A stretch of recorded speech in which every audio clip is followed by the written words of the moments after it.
Good afternoon, Kristi. Hi, Michelle. This is so fun. I know, I'm so excited to have you here. We were just reminiscing about how we met, and I'm so excited that we have stayed in touch. We met, you reminded me, in 2019, I think. Mhm. And I'm just so I've been watching the work that you do with Courage to Caregivers, and I'm so inspired by your work. And I was thrilled that you said yes to joining me today on Michelle's Conversations That Matter. So thank you. Oh my gosh, it's such an honor. It's so great, yes, to stay connected, be connected, and these are conversations that matter. What you're doing is really important. Thank you. Thank you so much. So we are going to talk about caring for caregivers today. It's, I think, a very, very important topic. There's a lot of people suffering and a lot of people who love people who Mm. are suffering. So I think it's really important that we raise this conversation and have people who are the caregivers not get lost in the service to their loved ones and really understand why we need to make sure they're taking care of themselves. So I'm thrilled for this conversation. For people who do not know me, I just want to tell you a little bit about the series and what I do. This is Michelle's Conversations That Matter. This is a series that was born out of my ambition to really cause more open conversations about mental health, educate, inspire, and really just have people feel less alone when it comes to brain health. So that's why I created the series. I've had people like yourself on, I've had clinical experts on, I've had celebrities on talking about things that really do make a difference for people. What I get to do professionally is I get to serve my corporate clients with all kinds of resilience programs, from loneliness workshops to resilience workshops. I get to really help HR leaders and professionals recenter their workforce so that they are fully engaged in their life and in what they're up to at work. So without further ado, I am thrilled to introduce you. So if you would I'm going to allow you to introduce yourself, Of course. Kristi. Could you just let us know who you are, where you live, and what you do for a living? Right. Well, I am Kristi Horner. I live in Cleveland, Ohio. I am a very proud lifelong Ohioan. So I've never left the state. I've lived in lots of different places. I am the founder and executive director for Courage to Caregivers, a nonprofit based here in Ohio with the mission to provide hope, support, and courage to caregivers and loved ones of those living with mental illness. So it's great to be here with you. That's amazing. You know my story. We connected, I think, right around the time I had released my memoir about growing up with my mother who had mental illness. And we connected. I reached out to you because I had never heard of an organization dedicated to those people who care for loved ones with mental illness. And when I think back to my own childhood, and I think back to even to my adult years caring for my mom, it was always, the priority was always making sure she was okay, making sure there was peace and harmony in the home. And so my needs sort of were not important, right? And I know that that's common for so many people who care for someone with a mental illness. And it may not be conscious. It just might be just genuinely wanting to do good by those that they see suffering, because there is nothing more painful than witnessing someone you love suffering. And I did that. I witnessed my mother's pain, and it was really hard. So talk to us a little bit about why you created. What is the backstory, Kristi? I want people to know the backstory of why you were so compelled to create Courage to Caregivers. Right. Well, just like you, I actually supported my brother for 4 years. I was his mental and emotional caregiver mostly, and yet I still count that as caregiving. We'll talk about that later too. But he lived with anxiety, depression, and obsessive compulsive disorder, made complicated by chronic pain from a very routine surgery and being told he was going to have to live with his chronic pain, which then brought on suicidal ideation. That's when he stopped managing. All those layers is when he stopped managing the underlying mental illness. Ultimately, what we say in our family is that he lost his battle with mental illness to suicide in 2014. And my sisters and I knew at that very moment that there just had to be a better way to support caregivers. And specifically, our hearts were called to caregivers to those with mental illness. I was really hoping that someone else had this great idea and that I could put my energy and time and resources behind them and support other caregivers. Again, my heart was for caregivers. I'm not an entrepreneur by birth. I'm not one of those people that jump off cliffs and just take risk by nature, but I am a problem solver.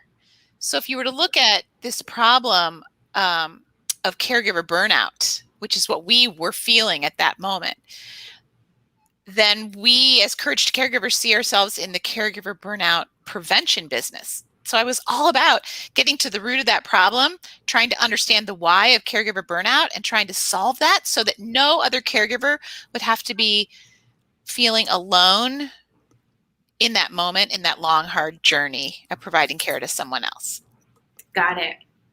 And I know a lot of people, they might be caring for a loved one who's not diagnosed. I can't tell you how many people came up to me after they read my book and they were like, oh my goodness, I think that my blah, blah, blah had that, but they were never formally diagnosed. And I was doing things you were doing. So how do you define a caregiver?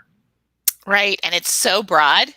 Most often people think of senior caregivers or professional caregivers. A lot of hospitals are calling their nurses and aides caregivers.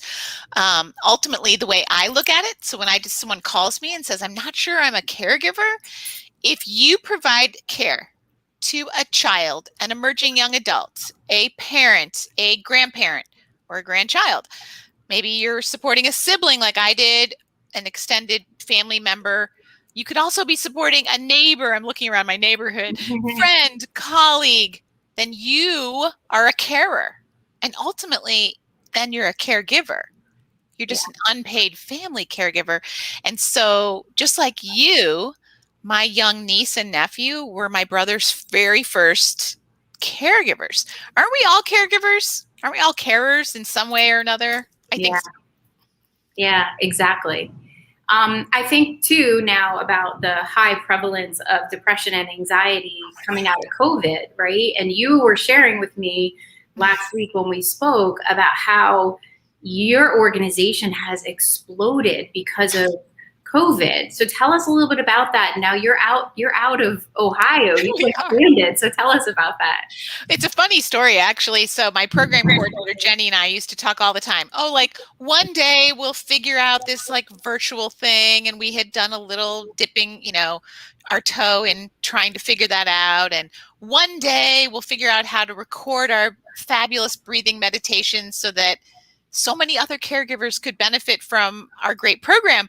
And so we'd always wanted to do that one day. And then March 13th of 2020 came along, that very fateful Friday, and the world shut down overnight as we know it. And we thought, oh my goodness, everywhere we had been hosted for our programs were now shut. We've got caregivers to support and the phone's ringing off the hook. So we've got to figure this thing out. We got our professional Zoom account and we trained all of our volunteers and our staff to do a virtual format. And literally overnight, we missed one night. We had it figured out and we were on Zoom. And we will stay here one night every week in perpetuity because we love it so much. And we're able to now meet caregivers no matter where they are. It's amazing. We serve caregivers in the US. Every time zone zooms in on one night or another. And we actually had an 86% increase overnight in participation for our programs and demand. I mean, that's amazing. Demand. Oh my gosh. How are your programs caring for caregivers? Right. So, the pandemic has been really hard on everyone. Everyone has a story of hardship. Caregivers have been hit especially hard. All of their day programs were closed for many, many months. Suddenly their access to services were cut off. And then this increased their loved ones' anxiety and depression, let alone the underlying diagnosis, as well as their own anxiety and depression. So we support those caregivers in a variety of ways. And again, I don't know if you want me to go into the programs now, or if you want me to talk more just about why we think it's so important that caregivers take care of themselves. I'm happy to go either direction? Yeah, I definitely want to talk about why, but I would love to know for people who are out there going, well, what does a caregiver organization? So if I wanted to plug into you, what would I get? How are you going to support me? My situation is very unique to my situation. What are Yeah. you serving up to support me? No, right. And so we do that through our 3 programs, because we know that what's the first thing you tell someone when they're in a facing stress or in an anxious moment and they start doing this? What's the first thing you say to someone? Breathe. Breathe. Take a deep breath. Yeah. Just take a deep breath, Michelle. It's going to be okay. Mm-hmm. And yet what we have found, science has shown us that we aren't breathing properly. And I didn't know this beforehand. Right. I didn't know I was a caregiver. And I really kind of poo-pooed the idea when my board chair came to me and said, no, we're going to teach caregivers how to breathe. I thought, really? This is like transformational, teaching them how to breathe? It is transformational, because when you learn how to breathe properly, your whole body learns to calm down, and you teach your body that you're safe and that you're in a safe space. And guess what? Breathing is portable, sustainable, free self-care to you. So when you learn how to breathe properly, we don't have to just tell people that cliche, just breathe. We're going to tell them how to do it properly. And then guess what? Caregiving is stressful. Whether you're paid or unpaid, caregiving is stressful. Mm-hmm. I can't remove that stress for you. I can't remove it. It will always be there. And a little stress actually has been what's kept us alive all these years. Yeah. And yet, what I can do is I can coach you. I can empower you. I can build all those tools in your toolbox of resilience that I know you do with your clients too, to better cope and manage the stress of caregiving. Mm-hmm. And ultimately, we're helping caregivers to realize what's in their control and what's out of their control. And so little is actually in their control. Right. So they focus on that. Yeah. And they don't have to do it alone. So that's the benefit of coming to us, is that we can support you through that, because we've been there, done that. You can't throw pretty much anything my way that we haven't seen or heard, and we'll be there to support you as part of your support team. I love that. That's amazing. What do you, why is it so important? So this was back to your first question after I asked you the other question. Why is it so important for caregivers to make themselves a priority? I want you to say it loud for the people in the back. Why is it important for people who care for people to make it a priority? Right. And guess what? Everything I'm going to say today, everything is, nothing is like Kristi brilliance. This is all stuff you and everyone who's listening already knows. You already know this. So this is not earth shattering. But guess what, folks? If you don't take care of yourself, then what good will you be to those who need you, to those in your care, to those counting on you? If we don't take care of ourselves, we won't be there. It's that plain and simple. And we use the cliche self-care. We're really talking about your health and well-being in every facet. But if you don't take care of yourself, you just won't be there. Plain and simple. And I've got, oh my gosh, do I have statistics for you? But one of them is that 21% of caregivers nationwide feel like their own health, and this is both physical, mental health, is fair to poor. That's just horrible, because they're not taking care of themselves. Yeah. And I think it's like the hamster wheel, if you don't mind me saying. I feel it's like, I mean, I know with my mom, it was like, if I could just do a little bit more, if I just did this, if I just did this, if I just did this, she would be okay. And then you're getting more and more and more depleted with every effort, and you're not even conscious of how you're doing, because you're just like in pursuit of trying to make them happy. And you know what? The reality is, you may never make them happy. They are struggling with a mental illness, right? No, exactly. And you're so focused on saving them from themselves. Yes. When in reality, you're not. By taking care of you, you are giving the world the best of you. Yeah. But if you're not taking care of you, we're not giving a very good version of ourselves to the world that needs us in a million ways, whether that's at work or at home. Yes. Here's a great statistic, and I don't know if you knew this. I didn't know this until recently, and this is from a health expert. The stress of caregiving has been found, wait for it, to take 10 years off of a caregiver's life. Wow. 10. 10. So how can we help give people those 10 years back? Because when people hear that, and it was a caregiver that told me this, because she had listened to another podcast, and it was a science expert on stress and the stress of caregiving and what it does to our bodies, to every organ in our body. So we've got to literally help people reclaim those 10 years, or else they won't be there to take care of others, and we need them. Yeah. Oh, absolutely.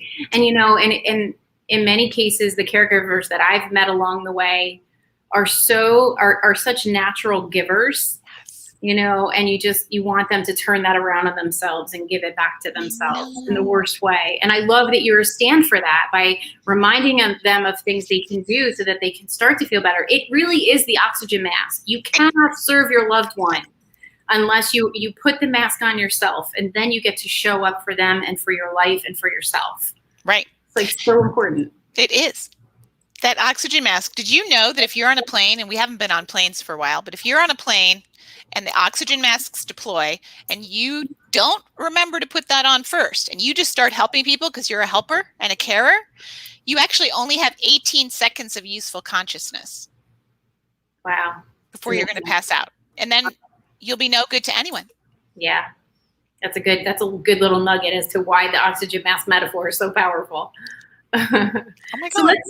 So let's switch gears. I have a question, because I know we have people watching us today, and I'm sure that there is this question, and it's a little more serious. It's around suicide, right? I don't recall my mother being suicidal.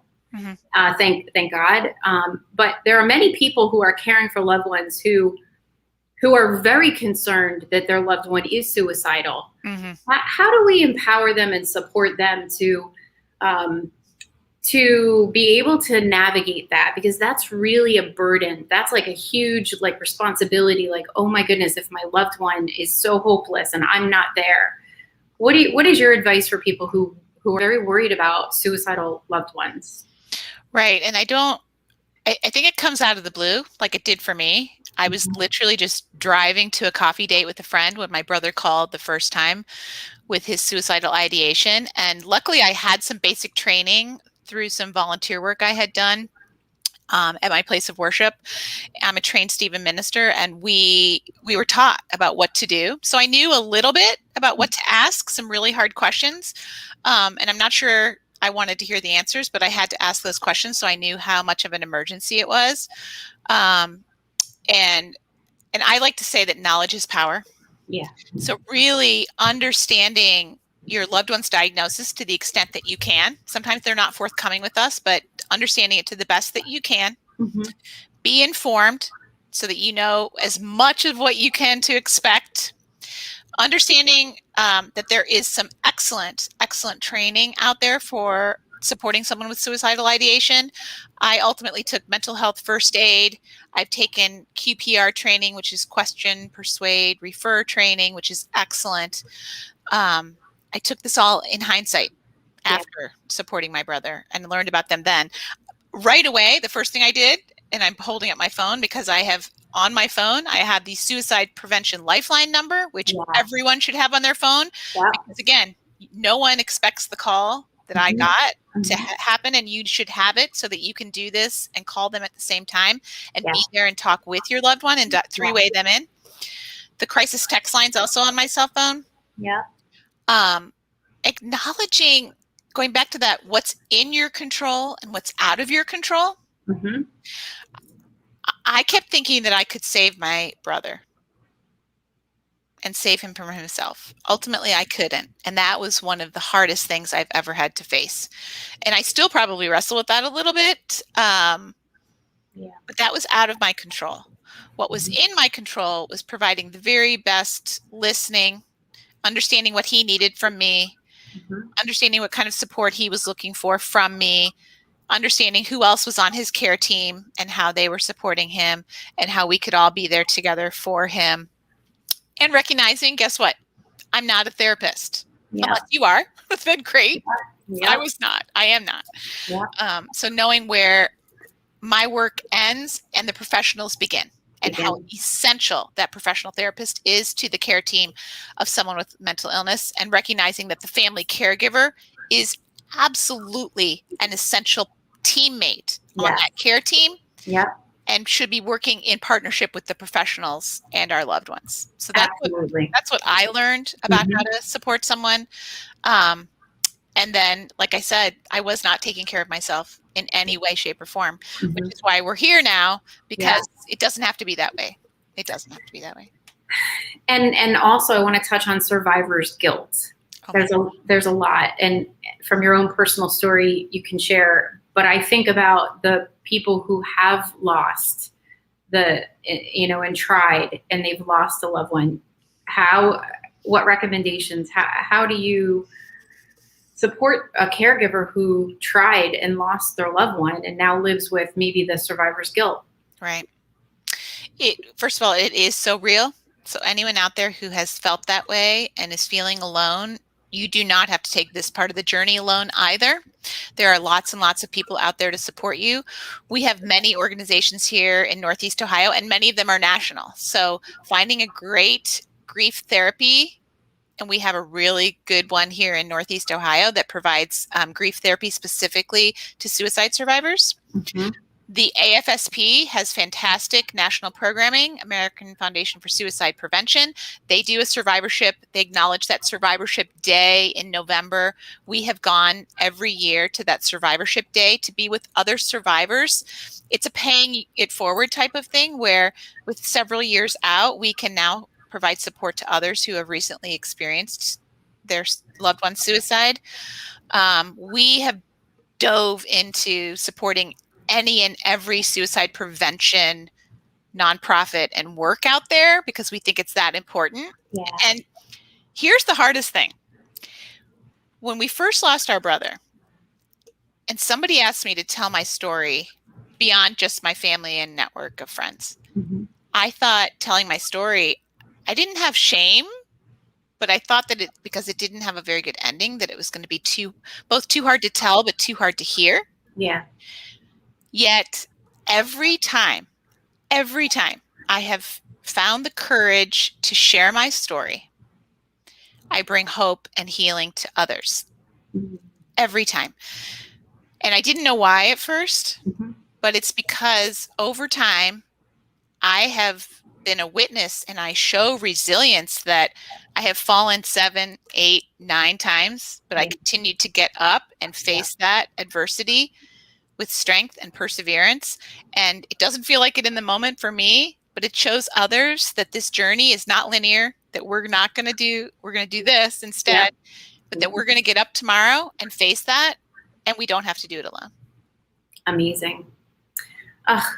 What about the person who has a loved one who's serving as a caregiver for their family member? What do you want people who are not caregivers to know about their friends or family, extended family, who might have this burden of caring for a loved one? And it's so hard. I'm so glad you brought that up. We're calling that our ripple effect. And I forget if I talked to you about this last week, but we think of the person with the lived illness, so in that case, my brother, as the stone that gets dropped into the water. Right. And then my sisters and I were that inner ring of support for my brother. And then my mom and dad and other family members and my niece and nephew, and the ripples continue, right? And so there were so many people who wanted to support us, but were not equipped and had never supported someone with mental illness. And they thought, we love Kristi, we love her sisters, how can we best support them? And nobody brings casseroles on Friday for the mental illness caregiver. When someone has cancer, you know what to do. You know how to cook, you know how to support those families, you know what to do. Right? Maybe it happened to you too. So what we've done is we've supported hundreds of caregivers in the last 3 years, and we started talking to our caregivers and asking them specifically, what do you need? How can people best support you?